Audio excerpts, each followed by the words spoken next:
This is a funny username. This is a funny username. All right, I'll play e4 here. Let me know. We got the white pieces. e4, e5. King Jim Un with a Canadian flag and Canadian avatar.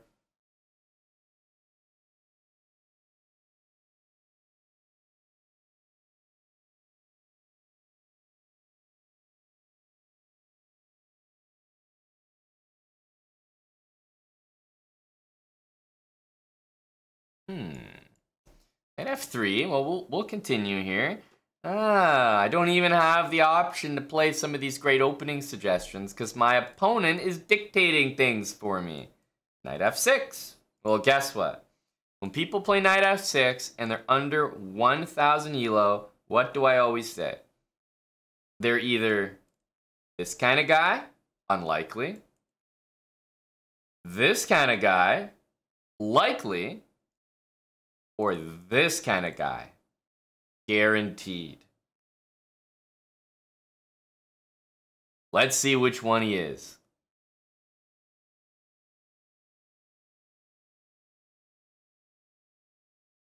Because I'm going to take on e5. There's no way that you guys should be playing e4, e5. And he's none of the above. He's none of the above. There's no way you guys should be playing this opening and not taking the pawn, truly. So, in case you ever get faced with this, always capture it. Do yourself a favor. Do yourself a favor and capture. Now, why is this move going to be considered not very good? Black's going to have a hard time castling. That's why you don't really develop the queen that early. Sometimes you have to, but Black's going to have a hard time castling. Knight f3, always take the pawn. And now we're met with queen e7, and I have a couple moves I might want to do here. d4 makes a lot of sense. And of course, knight f3 is always an option. But I definitely like the idea of d4 because if I go back, somebody takes here. I'd rather have the moves d4 and d6 included. That only seems to benefit me. So I'm going to start with d4, and d6 most likely will be played, and then we'll take a step back. So yes, I'll be losing a pawn, but that's the nature of the opening. It's not that I win this pawn and I'm supposed to be winning the game automatically. No, we're still in theory here. The point is for Black to lose the pawn and eventually win this one back. d6. Okay, great move. Have to move the knight back. We could move the knight to other squares as well, knight c4, but to be honest with you, this is just nice and easy. Not going to overthink things. Okay, knight takes on e4. Well, with the pressure of the queen, I think it should be clear to us that there are big time threats here we need to deal with, and I'm going to deal with them by playing most likely bishop e2. Bishop e3 you could definitely play as well, but I think I might want to save that. So I'm just going to go here and castle. Not going to confuse the situation here. So we have a bit more space. The queen is in the way of the pieces. It'll take longer for Black to castle. Can anyone tell me what I'm most likely thinking here? What should be my plan? Like, immediately what moves do I want to see on the board? Of course, the next move should be relatively straightforward. You know, we want a castle. I think we're all on the same page there. But after I castle, what do I really want?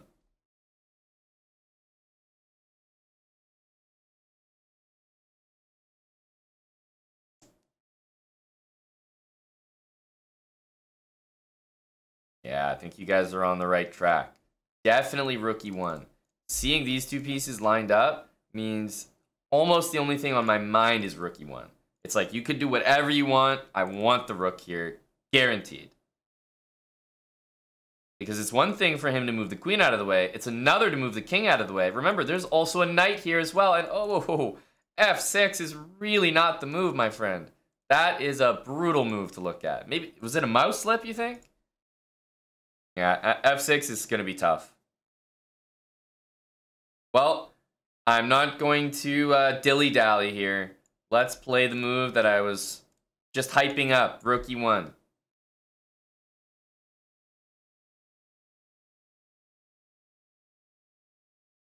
This is going to be strong. Lots of pressure on the E file now. Okay, so understandably, he's defending the knight. That makes a lot of sense. Well, guess what? My job is to undermine this knight, right? The only way my rook is going to actually exert pressure is if this knight finds itself a little bit loose. So here, I'm not even going to think twice. After the move d5, automatic move c4. Yes, we could be throwing h3 in at any moment here, but I'm not even interested in seeing that bishop reposition maybe, because it could block the file. I'm looking at this, and straight shot up the board. I want to undermine this knight. So I'd love for him to take, makes that knight a little bit weaker.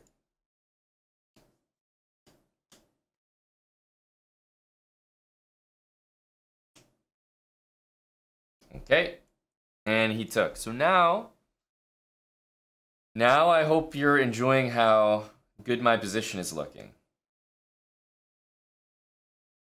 Bishop takes, for example, opens up the rook, right?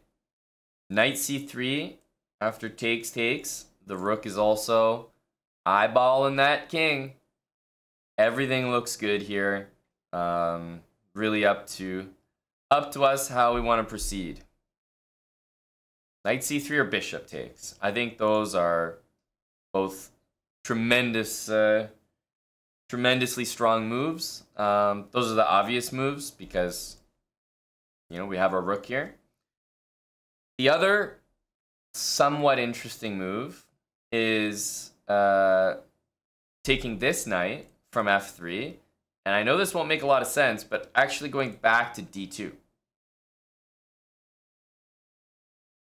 Because then that introduces a new idea of the bishop being attacked.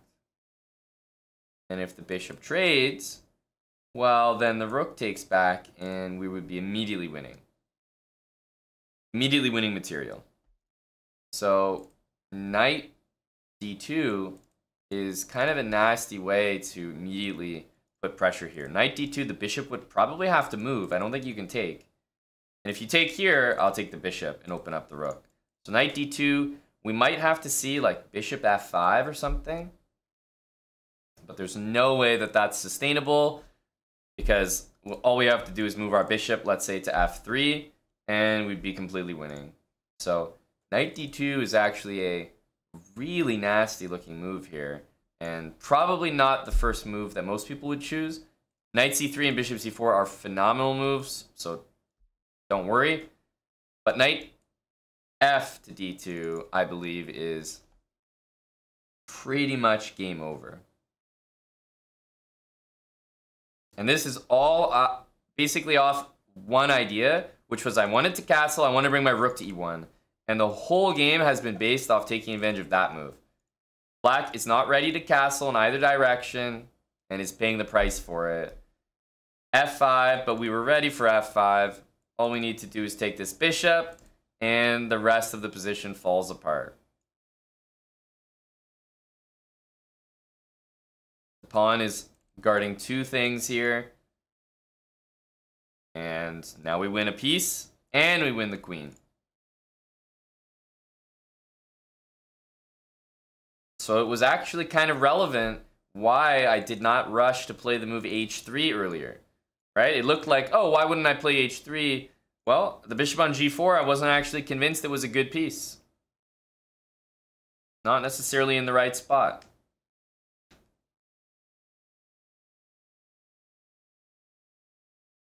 Knight c6. Probably want to keep the pressure up here. Queen takes g4 is a great looking move. Pawn to d5 is a good looking move as well.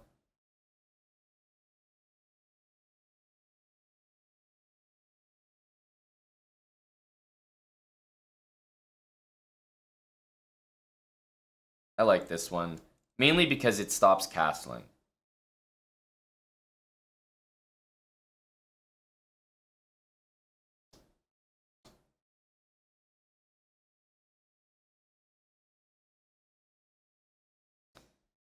So we lost the center pawn here. Now I could go knight to one of those squares. Doesn't win material, but it trades the knights in the center.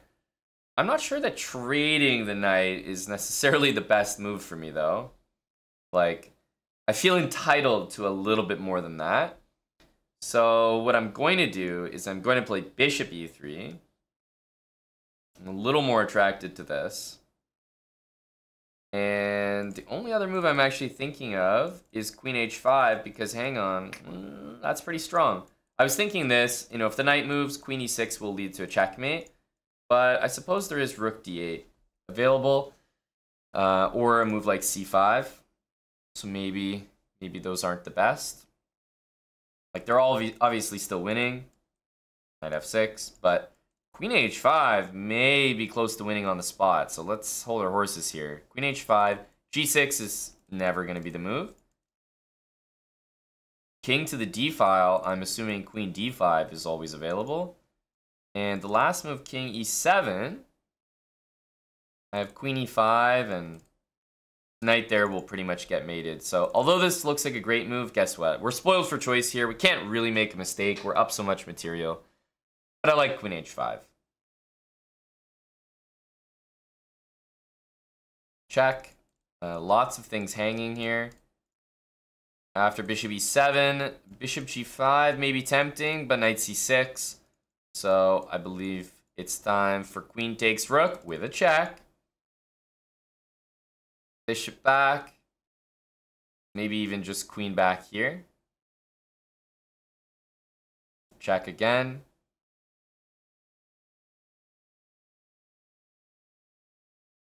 And always repeat. I think if I had a choice, would I want the bishop here or here? I'd probably want it there. I would love to play this, but knight c6 again is playable. So we're going to check, and then we'll take this knight.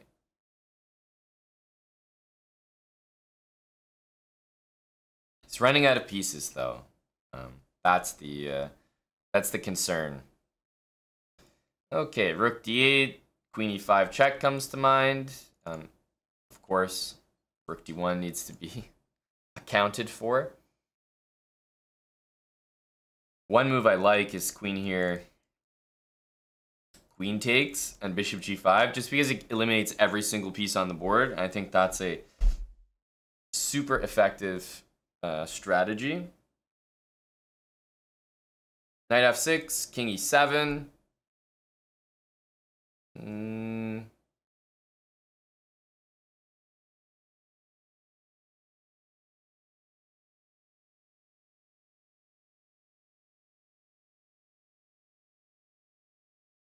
Queen here, bishop there.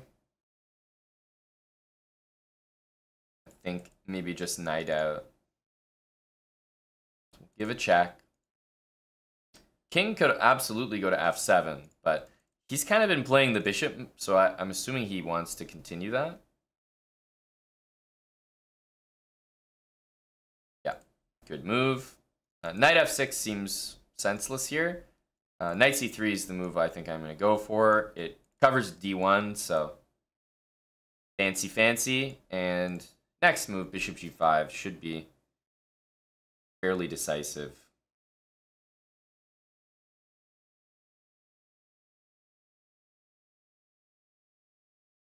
Knight c3 is an unpleasant move to see, of course, covering d1. And the thing is, even if I missed that it was covering that square and my opponent goes here, he's forcing me. I have 9 minutes to find the move. He's forcing me to play knight takes rook. So even if I didn't see it, it's like, sorry, you have to play it. It's the only move available. Bishop g5, rook d7. Quite honestly, the only move that you can really play to stop checkmate. And although knight f6 is winning the rook, I wonder what the fastest mate here is. Because I'm honestly not sure if that's it.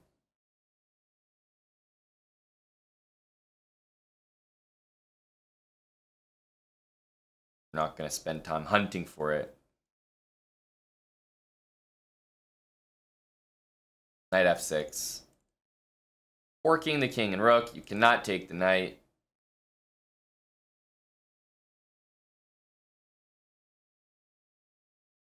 The bishops can exchange now, But then the rook finally joins the action. And let's just say the king is not long for the world. And we do get a resignation. It would only take a couple more moves max to deliver this checkmate. Mattis says this is mate in 3 if you can find it. Obviously, Mattis was talking about this position. So go ahead and solve it, guys. Where's the checkmate in 3?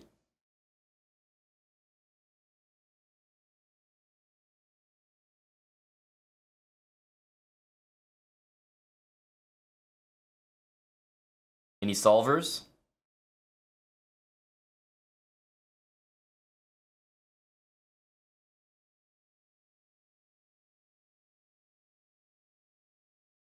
He said it a couple moves ago. Well, Mattis is a very talented player. He obviously knew we would reach this final position. So he was preemptively setting up a good problem for the chat to solve.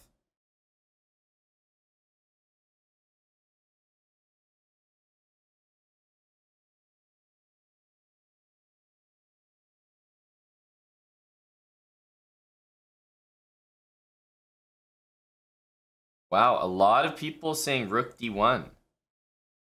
A lot of rook d1ers. Jeez. Some massive chads in here. Rook d1. Not even giving a check on the first move. Do you guys all have throbbing erections right now? Honest question. When you submit an answer like rook d1 that's not a check, are you all just like chubbed up?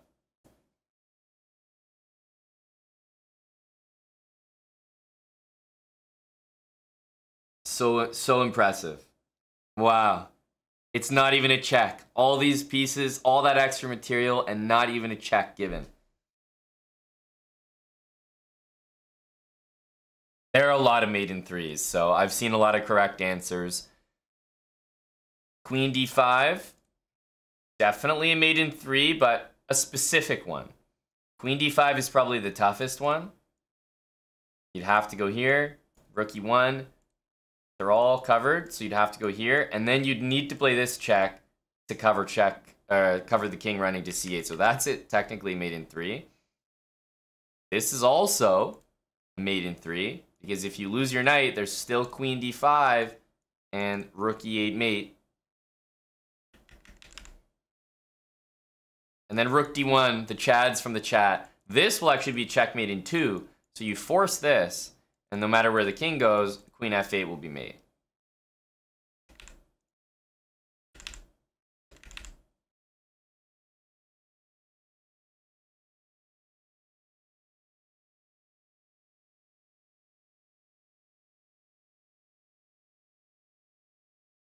You like queen f6 first, sacking the knight? Okay. Queen f6. I take here. And where's your mate in 2?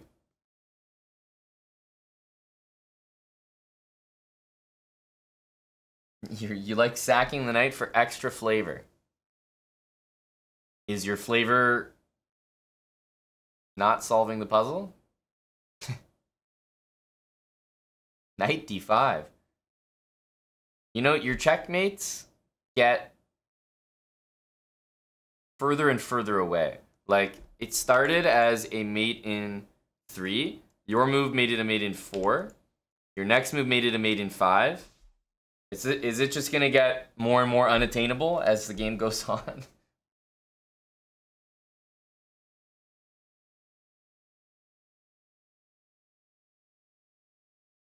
Let's have a look-see.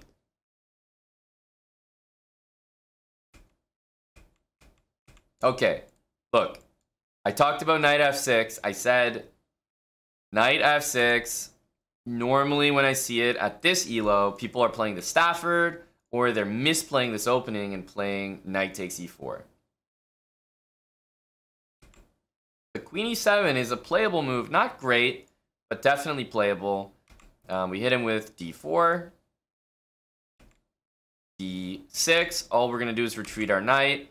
Knight takes pawn, bishop e2. And we want to get castled ASAP.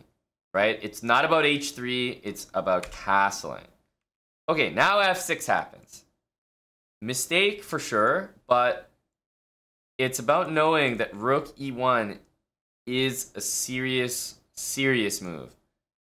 3 pieces on the e-file, king not able to castle right away. There's a lot of problems with this position. Okay, d5. Now, as soon as we see this, we cannot allow the knight to stay there. So as I said, c4, automatic move. We want to get rid of that. Even if our opponent plays c6, you need to know that including c4 and c6 is in our favor. Okay, because now our queen has some squares to visit, right? There's a queen b3 in the future. I'd rather have this than have both pawns back here.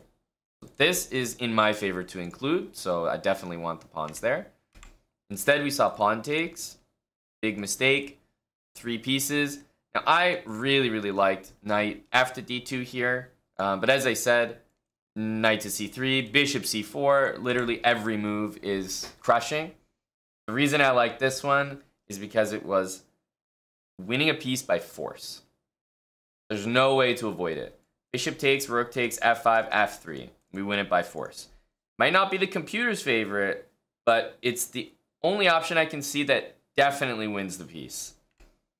You play a move like knight c3 or even bishop c4, it's like we probably will win this knight, but it's not immediately obvious, right? For example, here, look at the top engine line. Knight c6, bishop d5, f5, bishop takes c6, bc6, queen a4. I mean, look at this line. We're not even up a piece yet. I'm not even sure what's happening here. So I like to keep it really simple. We came there for material, and after knight d2, we're guaranteed to get it. So I'm a big fan of this. Other moves would be possible here, but okay, obviously after this, it worked out really well, and it's over from here.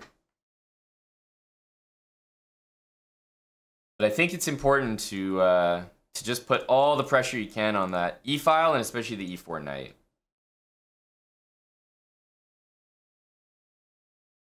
But people who play this opening usually do not have a very good success rate, I will say.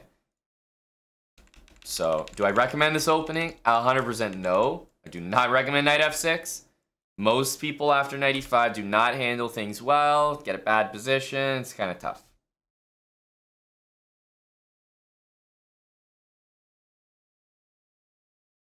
And God forbid people play this and fall for, you know, one of the most basic traps in chess. Oops.